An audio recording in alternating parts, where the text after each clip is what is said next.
എല്ലാരും അടിച്ചു കയറി വാ. എന്തോ നീ തപ്പുന്ന? ട്രോഫി കാണിക്കട്ടെ. ആരുടെ? അച്ഛന്റെ. എന്തോ ട്രോഫി? പാട്ട് പാടിയ ട്രോഫി. പാട്ട് പാടിയ ട്രോഫി?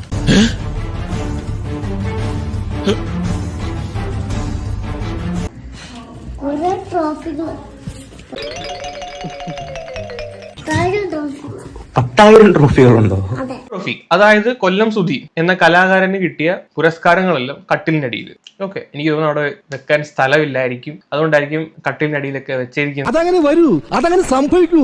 ഇത് കഴിഞ്ഞ് വേറൊരു കാര്യം കൂടെ കൊച്ചു കാണിക്കുന്നുണ്ട്, അതും കൂടെ നിങ്ങൾ കാണണം. അമ്മയ്ക്ക് കിട്ടിയ ട്രോഫിയെ പറ്റിയും കൂടെ അറിയണമല്ലോ, അതെവിടെ ഇരിക്കുന്നതെന്ന്. എന്റെ അമ്മേന്റെ ട്രോഫി കാണിച്ചത്. പക്ഷെ ചെറിയൊരു ട്വിസ്റ്റ് ഉണ്ട്. പിന്നെ മിസ്റ്റർ മുകുന്ദൻ, ഞാൻ നിങ്ങൾക്കൊരു ചെറിയ സർപ്രൈസ് തരാൻ പോവുകയാണ്. പ്ലീസ്. 1, 2, 3, 4, 5. ഓഹോ, എങ്ങനെ ഇരിക്കണം?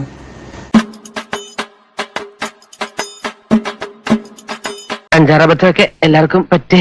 അതായത് കൊല്ലം സുധി എന്ന കലാകാരന് കിട്ടിയ പുരസ്കാരങ്ങളെല്ലാം കട്ടിലിനടിയിൽ. കുറച്ചുകൂടെ മാന്യതയോടെ സംസാരിക്കണം. ഞാനൊരു സെലിബ്രിറ്റിയാണ്, അത് ഓർമ്മ.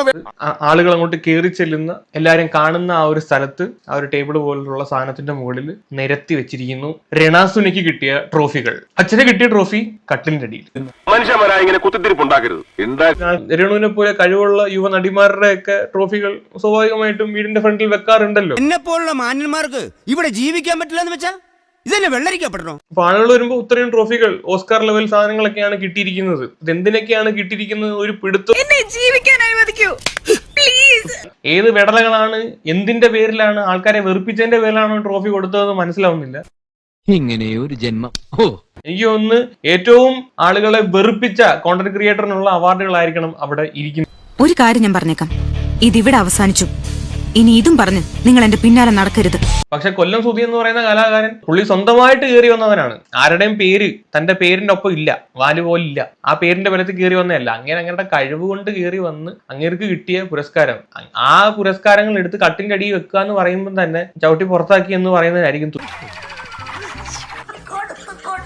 പുരസ്കാരങ്ങളൊക്കെ സൂക്ഷിച്ചു വെച്ചിരുന്ന ഒരു കാലം ഉണ്ടായിരുന്നു. അത് പഴയ പല ഇന്റർവ്യൂസിനകത്ത് നമുക്ക് കാണാൻ പറ്റും. രേണു സുധി ഇരിക്കുന്നതിന്റെ ബാക്കിൽ ഈ പുരസ്കാരങ്ങൾ ഇങ്ങനെ വെച്ചേക്കുന്നത്. ഇതൊന്നും അല്ലല്ലോ, എന്റെ ബാക്കിൽ കണ്ട ട്രോഫി കണ്ടോ, കൊല്ലം സുധിയുടെ ട്രോഫിയാണ്. അന്ന് അതിന് ആവശ്യം ഉണ്ടായിരുന്നു. റീച്ചിലോട്ട് എത്താൻ വേണ്ടിയിട്ട് കൊല്ലം സുധിയുടെ ട്രോഫിയും ഫോട്ടോസും ഒക്കെ ആവശ്യം ഉണ്ടായിരുന്നു. ഇപ്പൊ പിന്നെ അതിന്റെ ആവശ്യമില്ല.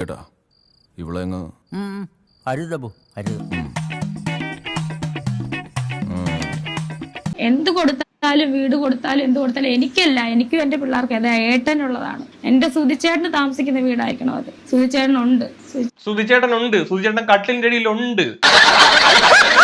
എന്റെ സുധിച്ചേട്ടന് താമസിക്കുന്ന വീടായിരിക്കണം അത്. സുധിച്ചേട്ടനുണ്ട്, സുധിച്ചേട്ടൻ കട്ടിലിന്റെ അടിയിലുണ്ട്.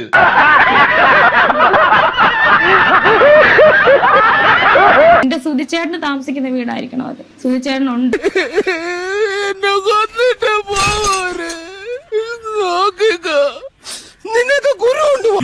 ഞങ്ങൾ അങ്ങ് ഇറങ്ങട്ടെ. ആയിക്കോട്ടെ, സന്തോഷായി.